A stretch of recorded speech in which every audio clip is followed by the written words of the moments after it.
The following is a presentation of the Pro Wrestling Report. Informative, entertaining, and real since 1998.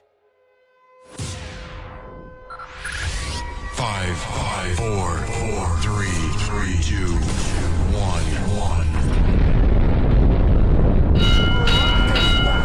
To scratch and major itch. So enjoy your fruity pebbles, you yabba dabba bitch. The God Almighty! They've killed him! And CM Punk, and I am the voice of the voiceless. Be the man. You gotta beat the man. Woo woo woo. You know it. I got okie doke by the Live from the Pro Wrestling Report studios in Milwaukee, Wisconsin.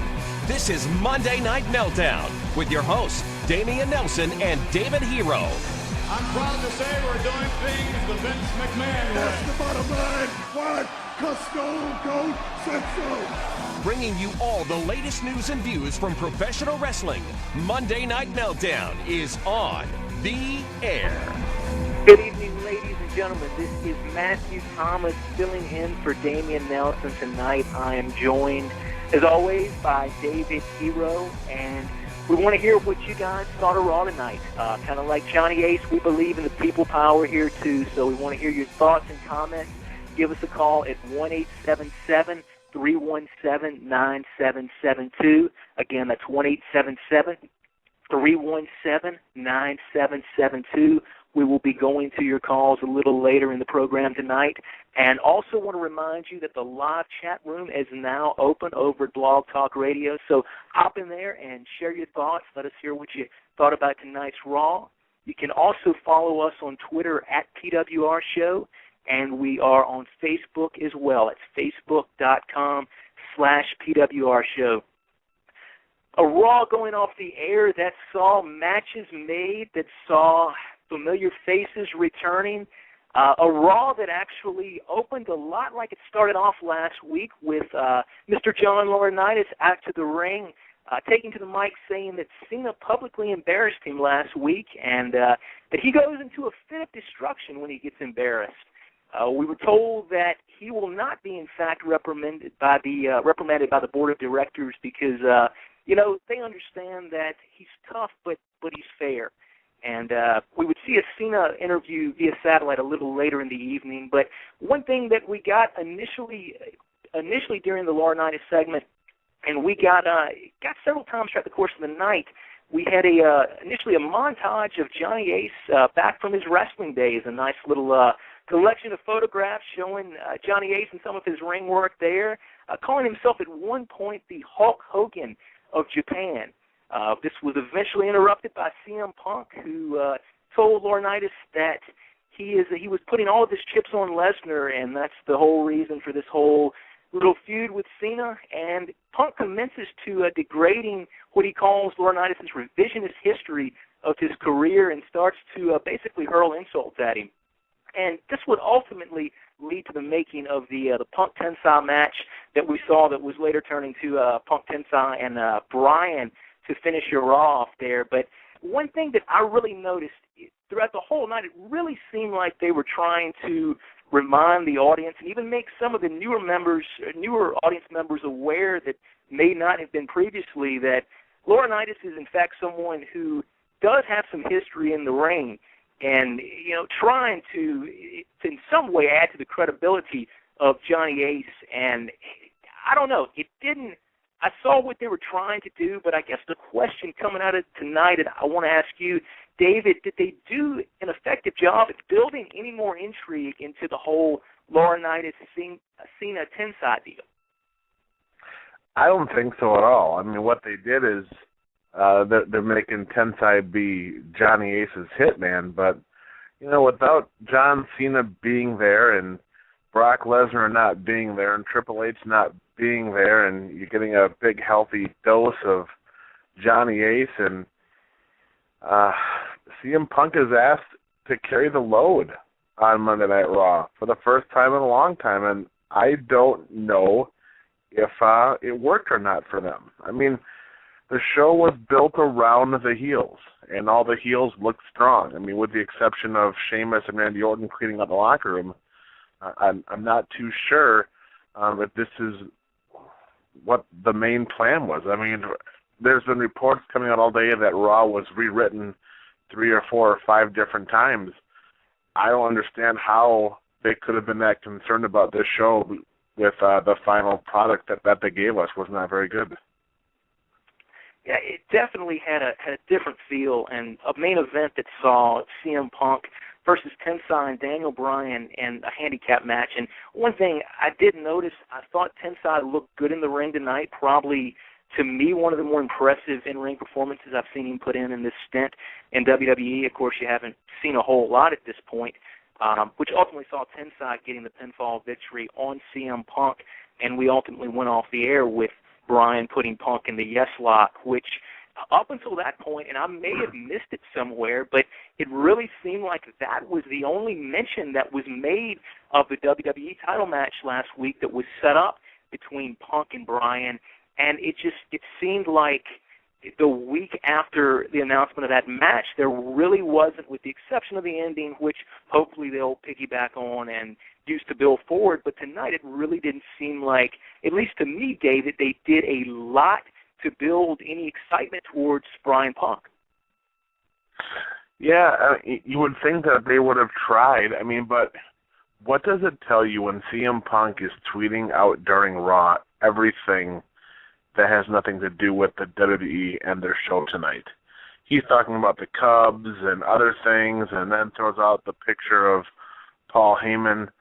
I mean, it's talk about it being a distraction. I mean, wow, it's amazing what's going on backstage and how some of the guys don't seem focused. But who knows? Maybe this was like the kabuki show, for Raw that they haven't had in a while, where things just aren't making sense. But who knows? Maybe they will make sense 2 or 3 or 4 weeks, down the road from now. I mean, everything they do has a purpose, has a reason. Tonight may not have seemed like it, but who knows? I mean, the groundwork is being laid for something.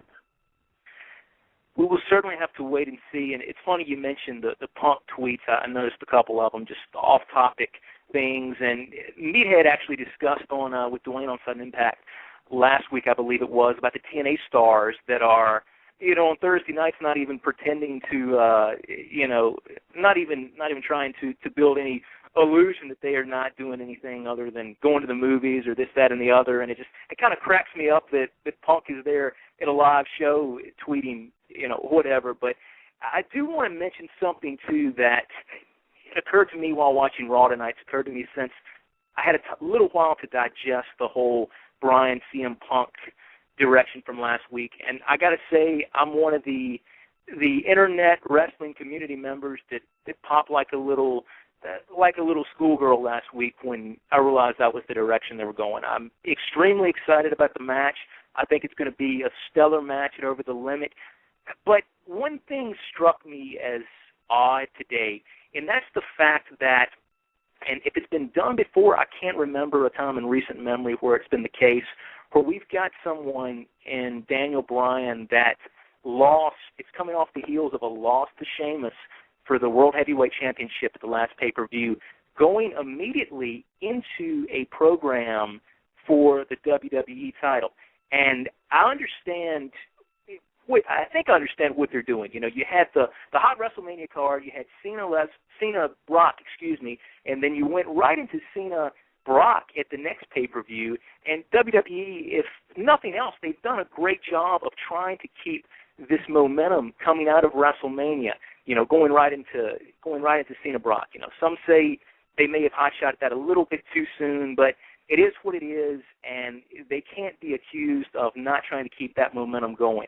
And then you've got the Daniel Bryan thing that takes off shortly after WrestleMania, and it seems like they're trying to capitalize on that, that popularity that's kind of caught fire here recently. But I can't, after I've had some time to digest it, I really can't.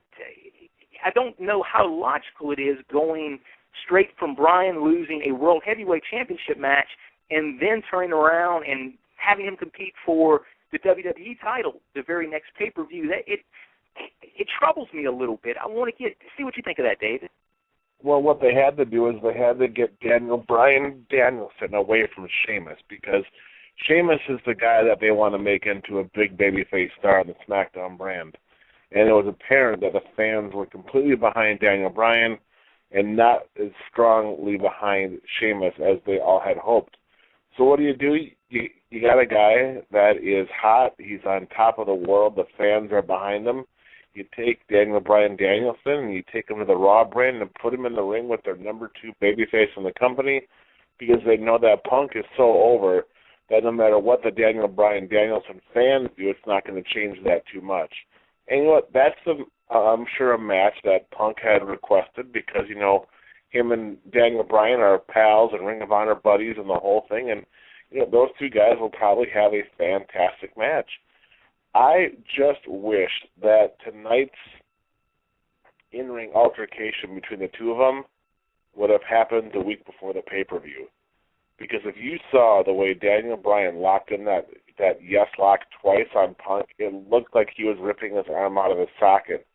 And how great would it be if Daniel Bryan is the guy that hurts CM Punk to the point where he can't defend his title, and then he wins it by forfeit. So he wins it as a coward, puts more heel heat on Daniel Bryan.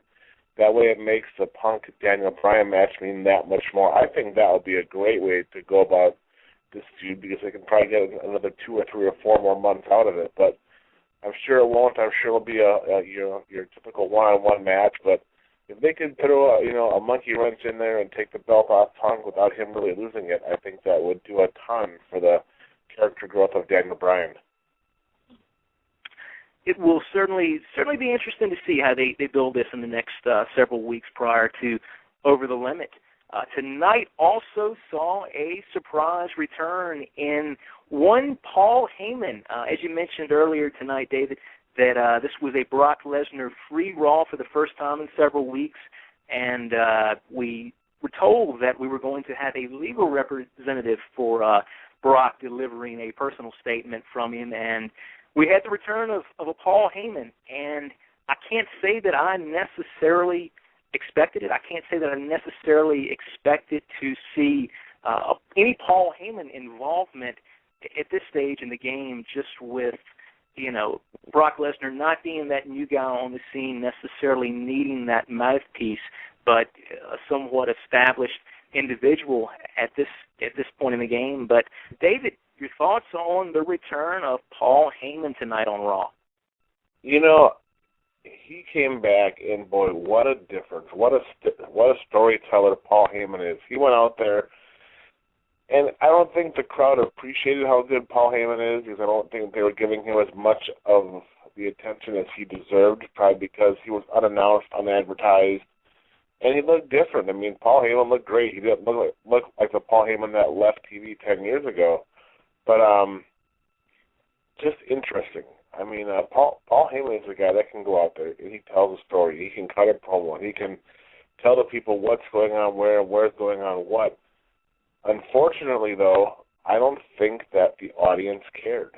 I mean, here was a guy that helped make Brock Lesnar the beast that he was in his first run, and now he comes back and he doesn't get a proper introduction. They don't do anything to promote that Paul Heyman's returning to TV. And, for as good of a story that he told, I think the company dropped the ball because I think they could have got some more mileage out of Paul Heyman. Yeah, it wasn't necessarily the audience pop that I was expecting, and I think a lot of that has to do with, like we talked about before, we're coming off of about a month of basically being spoiled with just hot audiences. We had, of course, the WrestleMania crowd in the following night in Miami, and then we had a pay-per-view in Chicago, and we had a Raw where it was the crowd in England. So maybe if it had been in a different venue, you could have had that hot crowd reaction. But it did seem to not maybe take away a little bit from it tonight, that the crowd wasn't anymore invested in a returning Paul Heyman as they were. But a night that actually saw another match made, or an addition to the World Heavyweight Championship match at Over the Limit. We had a tag between Alberto Del Rio and Chris Jericho going up against Sheamus and Randy Orton tonight in a match that was at the midway point in the show, it was given some time. The finish saw Jericho pin Sheamus after Sheamus inadvertently hit Orton with the bro kick. The aftermath of this match would see Jericho grabbing the championship belt from the timekeeper's table, and Orton ultimately RKOing Sheamus at the end of the match. And you had an idea this was probably what they were going to set up, and it was confirmed in the backstage segment after they came back from break. But at Over the Limit, we will see Sheamus defend his title versus Alberto Del Rio, Chris Jericho, and Randy Orton in a fatal four-way match. David, your thoughts on the additions to the World Heavyweight Championship match at Over the Limit? Well, this is the way to get Sheamus back on track and the steam behind him, by having him do the fatal four-way with three of the upper mid-card stars on the Raw and SmackDown brand. I mean, even though Jericho, he suffered some big losses in the last 2 months to Punk, Randy Orton's been in a feud with Kane, and ADR is coming back off of his injury. It's a way of, getting all four guys some big money playtime, and that's what they're going to do. And it's a great vehicle to reestablish Sheamus as a top guy, because if you think about it, Jericho and Randy Orton are perceived as bigger stars than Sheamus. I think ADR is a notch or two below Sheamus in that category, but he is a credible heel, and he's got a great look, and ADR is going to be a star of this company, for quite a while. So what better way to give Sheamus the big jump start that he needs right now after not getting over as strong as they had hoped with Daniel Bryan, now going into the big pay-per-view. I think this is going to be a great opportunity for Sheamus to show the world what he can do. We also saw, speaking of titles, we had an Intercontinental title match tonight that was rather brief. Cody Rhodes defending against the Big Show, and the match ended rather abruptly after Cody deciding that he'd had enough after a little while and he had better things to do tonight, ultimately leading to Cody Rhodes being counted out, thus retaining the title. And we eventually had Eve come in after Big Show had made some comments criticizing the voice of John Laurinaitis. And I want to take this time to bring up something, and I don't want to get on a soapbox or anything here, but something that struck me tonight with the Punk segment and also with the whole deal with Big Show, doing the impression of Laurinaitis or whatever. It just seemed like there was a stark contrast with some of the dialogue coming out of Punk's mouth, criticizing Laurinaitis, calling him ugly, telling him he has no friends, and then the whole making fun of Laurinaitis' voice. Even after we got the backstory of explaining why he has the raspy dialect, if you will, that he does, it just seemed like there was a little bit of disconnect between the way some of the faces are acting. And look, it's professional wrestling. I'm not trying to say, hey, put your kids by the TV and let them, let Raw babysit them every Monday night. But it just struck me as kind of funny, the whole interaction with the faces and Laurinaitis, making fun of his voice. And then we've got of course, the Be a Star campaign promo tonight. It struck me a little bit off. What are your thoughts, David?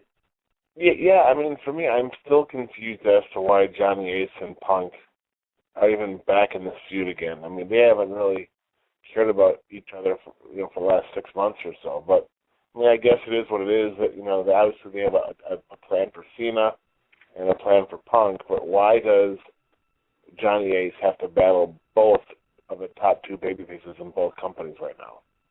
That doesn't make any sense. I think they're wasting it. Maybe it's because with Brock Lesnar being part-time, they need him to be that heel. But let's face it, he is not the Vince McMahon, of this era right now. I mean, there's only one Vinnie Mac, only one guy that could incite the crowd, that got under everybody's skin. Johnny Ace is more like a comedic heel, more of a funny ha-ha guy that no one takes seriously, even after he fires the Bellas or whoever else he's going to keep firing and make life miserable for. I just think that they need somebody else, more of a henchman with Johnny Ace than just Johnny Ace being Johnny Ace. Absolutely. Well, we've something else, too, that we had tonight, we had Kofi versus Dolph Ziggler, and this wasn't a tag match, but something that I've noticed, I believe this was the fourth week that we actually had the tag titles on TV, and there's still a long ways to go with, building up any type of intrigue into the tag division, but it does seem like they are taking some steps, with the tag belts being on TV on a weekly basis, and also with, the formation of what looks to be a bit of a stable with Abraham Washington. And, I thought this was a good match tonight between Ziggler and Kofi. A good win for Ziggler. At the same time, it's not what we've seen in the past few weeks with a non-title loss, by the tag team champions. So I think they did a good job of that tonight with getting the belts on TV and also, protecting them to a certain extent by not having, like we saw a couple of weeks ago with a non-title tag team loss. So, maybe something to be salvaged from the tag division right there. Well, we are fixing to actually go around the room right now. We're going to see what some of the other members of the PWR show staff have to say about Raw tonight, and we're going to start off with our social media diva, the lovely Linda Kay. Linda, your thoughts on Raw tonight? So I thought Raw was all right tonight. I definitely enjoyed Paul Heyman back on Raw. I mean, he did a great job on the mic like he always does, announcing that Brock Lesnar quit. But like the both of you said earlier, there just wasn't that much of an audience pop. And that really, I don't know, it really gets, really sets the tone for what I think about Raw when the audience isn't really into what's going on. I mean, they didn't really show that they cared that much, and I'm sure a lot of the peeps in the crowd didn't know the history of Paul Heyman, how great of a manager he is, and what he did in the rise of Brock Lesnar. But I guess all in all, his appearance on Raw tonight was the highlight for me, and I was also pleased with the announcement of the Fatal 4-Way match at Over the Limit.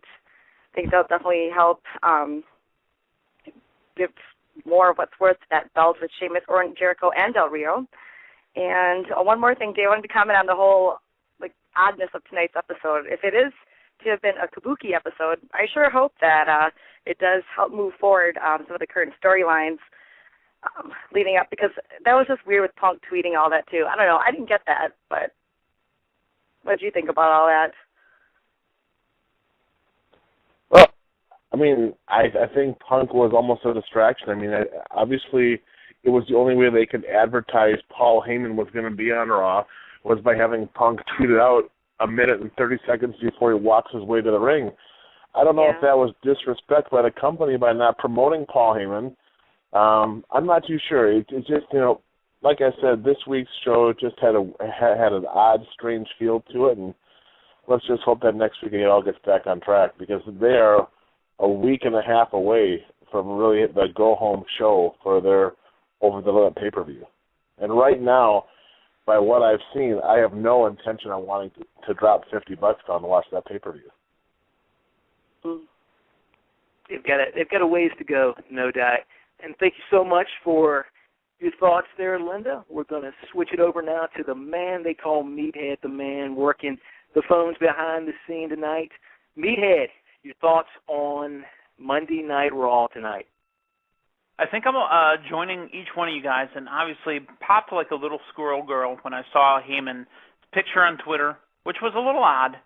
I saw Heyman walk out, but I think what's missing, what we haven't brought up yet, is the fact that the audience now, Linda did touch on it a little bit, maybe they don't really know what his history is. Maybe they don't know what he meant to the evolution of Brock Lesnar.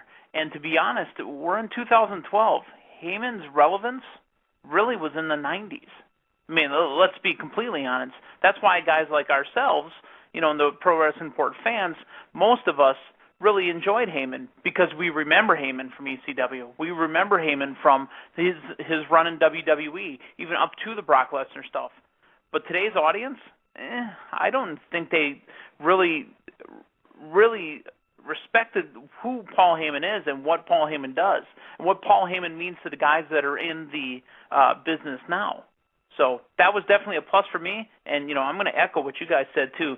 The whole show is just blah. I mean, I had a blah feeling, and I was hoping that I wasn't going to be the only one, because then I'd sound like a negative Nelly, you know, like they say around the schoolyard there. But, yeah, the show was just flat, man. It was just nothing. Yeah, especially after a transitional show like we had last Monday night, after a pay-per-view, you really expect at least some steps taken to build up the road to Over the Limit, and I can't say that I really walked away with a lot tonight to really get me excited for that pay-per-view. Right, exactly. Well, thank you so much. Thank you so much, Meathead. Thank you so much, Linda. We want to hear what you guys have to think. We're taking your calls here in just a few moments. We're getting ready to enter the phone zone. The number to call is 1-877-317-9772. We're going to take a break here for a few minutes and come right back to answer your phone calls. Monday Night Meltdown continues after this, live on Blog Talk Radio.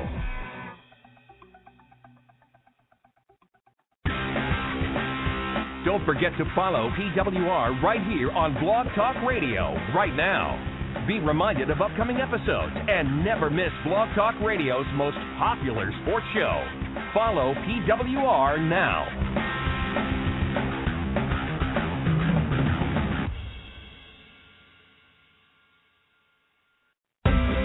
Missed an episode on the Pro Wrestling Report? Thanks, pal. Subscribe to the show on iTunes and take the show with you wherever you go, even in the bathroom.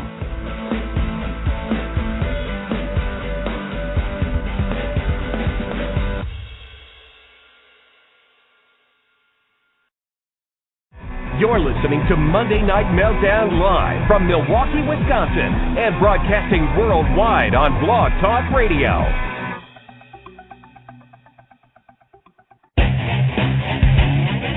Subscribe to the Pro Wrestling Report on YouTube. We promise we'll never rickroll you, but we might just chokeslam you.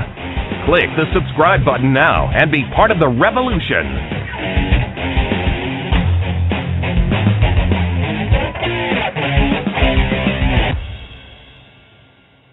Follow us on Twitter for breaking news, live wrestling chat, and pure hilarity. Head over to twitter.com/PWR Show and be part of the conversation.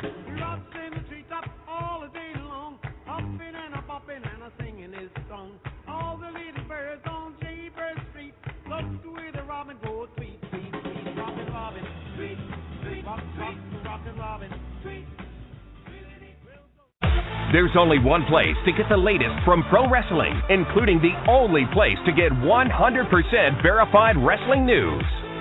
PWRshow.com.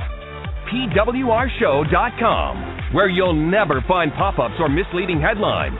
Watch or listen to all of our latest TV and radio broadcasts on demand, and get caught up on wrestling news between episodes.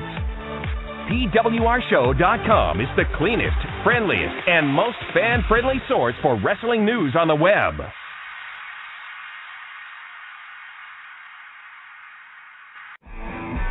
The Monday Night Meltdown phone zone is now open. Give us a call live at 1-877-317-9772. And be sure to press 1 to get in where you fit in and be part of tonight's live show. We'll call on you by your area code, and when you hear it, tell us your name and where you're calling from. Then proceed with your question or comment. Welcome back to PWR Show's Monday Night Meltdown. I'm Matthew Thomas, filling in for Damian Nelson tonight. Joined alongside me is David Hero, and we are about to enter the phone zone and see exactly what you guys have to say about tonight's Monday Night Raw. And have we got a call queued up here, Meathead? Yeah, we're ready to go. We're going to start it off with a PWR regular on the Sudden Impact Show, regular on the Monday Night Meltdown. It's David from Michigan. David, you're on Monday Night Meltdown. Hey, how's everybody doing tonight? Hey, David, what's going on? I had a question for you guys about the whole Daniel Bryan situation. Is there any way, which David Hero kind of touched on it, if he would have separated his arm and they could give him the title? Like, which I'm not saying he will win, but I'd like to see it. But if he could win, they could easily do almost, you were saying, 2 or 3 months out of good matches, but is there any really likelihood that they'll actually give the WWE title to Daniel Bryan? I think they could. I don't see why not. I mean, right now, Daniel Bryan has done such a great job. You almost have to reward him with a title run right now. I mean, he's changed the game. He's the undersized heel that beats people. That's a legitimate badass that can make guys tap. And you know, he really should have beaten Sheamus, but they are set in stone that Sheamus has to become a top babyface. That they had to move him off the SmackDown brand and now into a program with Punk.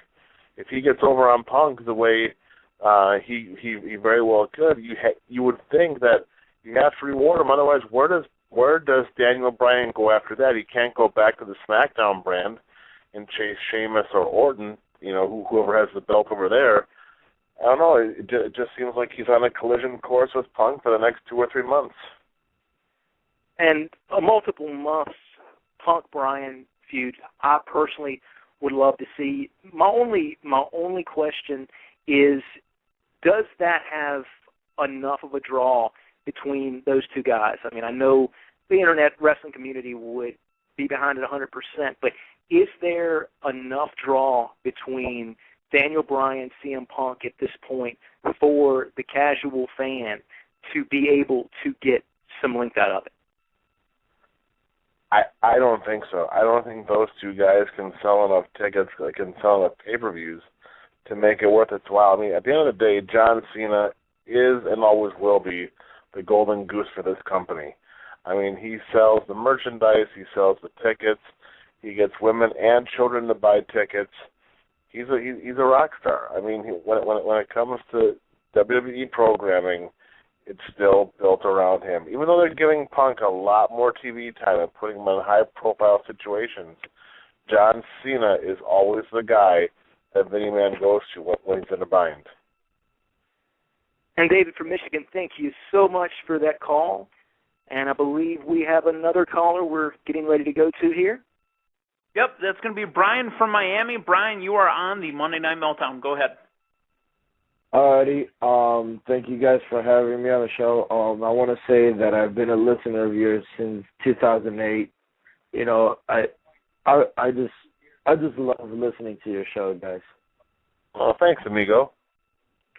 I have one comment and I have one question. The comment is about John Cena and John Laurinaitis. You know, that I think is going to be a great match coming into the next pay-per-view. Now my question is that, you know, since Brock Lesnar could not come out tonight with his statement, why couldn't he come out instead of having Paul Heyman speak for him? Why couldn't Brock Lesnar just go out and say everything himself instead of having Paul Heyman do it for him? I just don't understand that. Well, they're definitely trying to make sure that the fans boo Brock Lesnar, because I'm sure there were quite a few fans that bought tickets for tonight's show and hoping to see Brock Lesnar. And now that he wasn't there, it just gives that many more people that many more reasons to despise the guy. And Paul Heyman, you know what? He's a great promo guy. He can go out there and, you know, if you ask him to tell you what time it is, he'll tell you how to make a watch. That's how good and creative he is, and that's the kind of stuff he can do. And I think that's what he did. I thought he did a great job of deflecting the heat and putting some on the office by saying, hey, you know what, it's not fair to Brock. It's not what he signed up for. He's taking his ball and he's going home. Well, at the end of the day, we all know that all the wrestling fans, most of them, want to see Brock Lesnar on Monday Night Raw kicking butt. And when they don't get that, well, now there's a little bit of resentment. And I think that's the route they're going with. They want to make sure that Brock Lesnar is a heel and not a tweeting babyface going forward.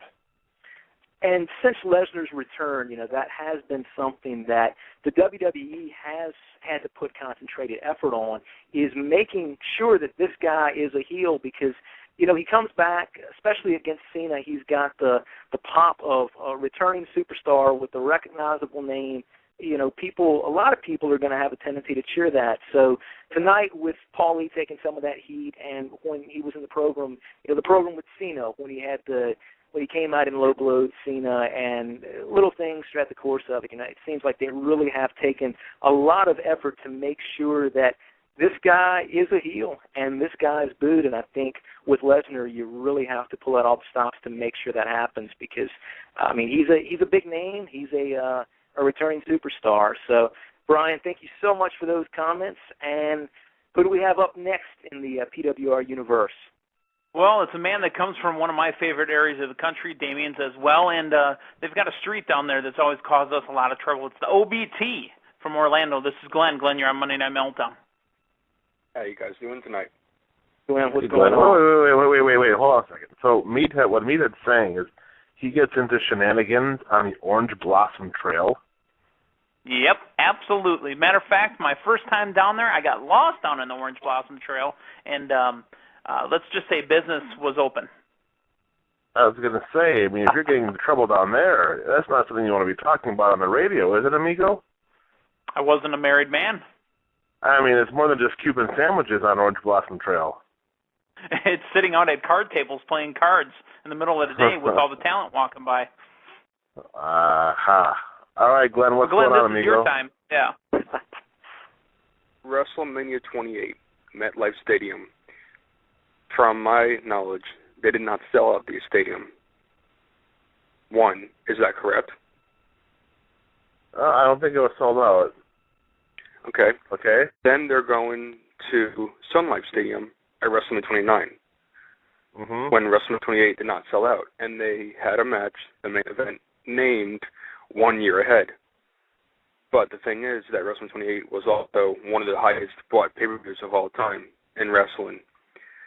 How do you think that they will try to sell out WrestleMania 29 in the stadium, since they didn't, since the stadium for WrestleMania 29 is bigger than 28, and they didn't even sell that out? Well, it's also a different market. The New York, New Jersey market has a lot more fans that can drive in through different states, whereas Miami is more of a destination location for WrestleMania.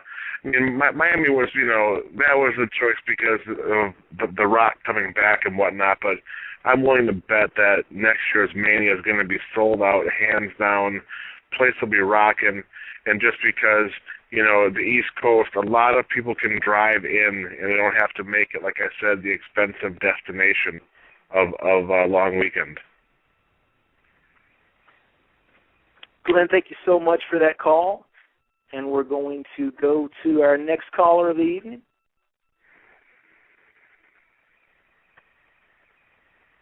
I think Meathead's on the Orange Blossom Trail again. That's what it sounds like. I am not on Orange Blossom Trail. I'm getting more callers. I'm ready for another one if you're ready. All right, let's do it. All right, it's time to go to the 2011 Co-Fan of the Year, David Hero's favorite friend, Saul Perez from Kenosha. Saul, you're on the Monday Night Meltdown. Gentlemen, how are you doing this evening? Hey, Saul. Hey. What's going on, Saul? Great show, Dave, great show, by the way, up in New Berlin. Despite the weather, yes, had a great time. Al Snow retains the GLCW Championship by defeating the big beast Rob Terry. Yes, thank you so much. Great show, a lot of fun. Too bad it was 55 degrees outside. Oh yeah, it was and windy as hell. Mhm. I just got one comment and one question. I thought up until Paul Heyman's rival at Raw, I thought Raw was pretty flat.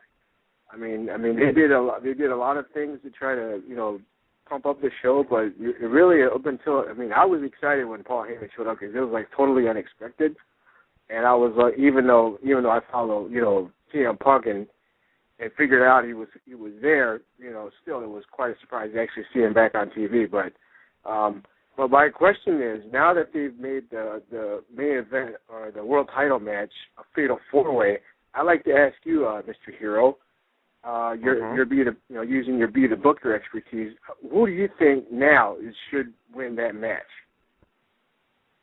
Well, I think if they want to stick to the model and keep going forward with Sheamus' big push. I think you have to have Sheamus beat, Randy Orton or Jericho, or ADR. I think if he beats ADR, it's not going to be as big. I think he has to beat Randy Orton in that match. I think Jericho can take the bump outside the ring and not be involved in the finish because he's been getting beat every month. I think it hurts ADR to have him lose. I think that they've built up Randy Orton now the last few weeks, and he's the big star, and let Sheamus go over on him. I think absolutely. I mean, Sheamus has to win at over the limit without a doubt. And then after go into a program with after that. You can just flip a coin. I mean, it can be Randy Orton. It could be Jericho. I don't think it's going to be ADR. It'll probably be Randy Orton for a little while. And then who knows, maybe if Randy Orton does finally go over on Sheamus, they've talked about Randy Orton versus Brock Lesnar at SummerSlam. That could very well be setting up that match for him, too. All right. Well, thank you very much for that. Saul, thank you so much for that call. And we are getting ready to go to another caller. You ready? I've got Jonathan from Chicago waiting for you. I've got Jonathan from Chicago waiting for Monday Night Meltdown. Go ahead, Jonathan. Yes. Yeah, I just wanted to say, Paul Heyman obviously was the biggest thing that happened on Raw. And, I got to agree that, Paul Heyman was, the crowd didn't really, appreciate Paul Heyman, basically because, they don't know Paul Heyman's history. So all they got to do is really update Paul Heyman on the newer fans' history, and he will become, more of a bigger deal to them, like they did with Brock Lesnar. They updated, they updated the fans with Paul Heyman, with Brock Lesnar's history. And I also want to say with this John Cena and John Laurinaitis feud, I'm just wondering what type of match are these guys going to have at Over the Limit? What do you guys think? Well, it's going to be a punch and kick match. I mean, Johnny Ace, let's not forget, Johnny Ace, he used to wrestle quite a bit. I mean, he was in WCW, he was in Japan. He's not a guy that hasn't been in the ring before, so it's not like they got to worry too much about what he can and cannot do. But as far as Paul Heyman, they did not, obviously tonight wasn't expected. I mean, there's been talk that Paul Heyman was there because he was doing interviews for the CM Punk DVD, and they figured, hey, he's in town, let's get him on TV. Because if you think about it, every time they've shown video of Brock Lesnar since his return, you have never once seen Paul Heyman in the background, walking with him, standing next to him, promos with him or whatnot. So I think it just worked out. They probably were going to use somebody else to be the legal representatives, but Paul Heyman's there. Hey, get him on TV. It's great for business for Paul Heyman to be seen again because, of course, now his Twitter's blowing up and, everyone's talking about Paul Heyman back on Raw. Oh, my God, I can't believe it. It makes him more relevant again. So, congratulations to Paul Heyman for getting back on the biggest show in wrestling. And as it pertains to Laurinaitis Cena, I think one thing that it's easy to kind of get lost on when you see it as the GM angle versus a superstar like we've seen with McMahon and those type of authority figures, is this guy, he's got some history in the ring. So, it hopefully will be a little better match than we've seen in the past with this whole storyline, authority versus the superstar. But you got to think, the end of the day, this ultimately, I feel, has got to be to get some shine on Tensai out of this deal. Well, Lord Tensai, even though he's been a little uneventful, he has 2 pinfall victories over the 2 biggest stars in the company, John Cena and CM Punk. And even though he's not the monster everyone had hoped he was going to be, he's still being put in a spot to take advantage of the situations with Cena and Punk. So obviously it's going to be a slow build, but they're going to give a lot to Lord Tensai in the future. And he's a guy that could walk away with some gold too. He is a physical guy, a big beast. He's extremely talented. Obviously they're not giving him full reign to do whatever he wants so he can show off his skills. But you know what? Just give it some time. Lord Tensai is going to be a player, in the next month or so. Jonathan, thank you so much for those comments tonight, and we will at this time kick it to another caller. Meathead, who we got lined up? We got Ruben from California, Ruben from wine country in California. Ruben, you're on the Monday Night Meltdown. What up? How y'all guys doing tonight? What's happening, Ruben? We're doing good, man. How are you? I'm doing tremendous here, man. It was a nice warm day here out here in NorCal. The wine is delicious, just like the women are out here. Beautiful, beautiful. But not as good as Linda Kay, of course, Now, let's get to this. Actually, I gave Raw a C tonight until I saw CM Punk start to build with his little rants again. And then I saw Paul Heyman, and I thought, man, wow, Heyman's back in town, tremendous. And beyond all that, I gave Raw actually a B-. It was a fairly good show going into 2 weeks before pay-per-view, but there was something I want to comment on what Heyman said. He said, and it's been something that we've been ranting on for the last couple months to years, is that he said that 10 years ago, this was a different company. Now it's all about image. It's all about having these guys dressed like these preppy dudes that you see at nightclubs in Vegas, and trying to look all proper and all nice and all this other stuff and all dashing, if you will. And it's also the same thing that Triple H also said a year ago. He said, I miss the days when a man had a problem with another man, we fought. We just went out there and we did our thing and we just boxed it out and we resolved the issue.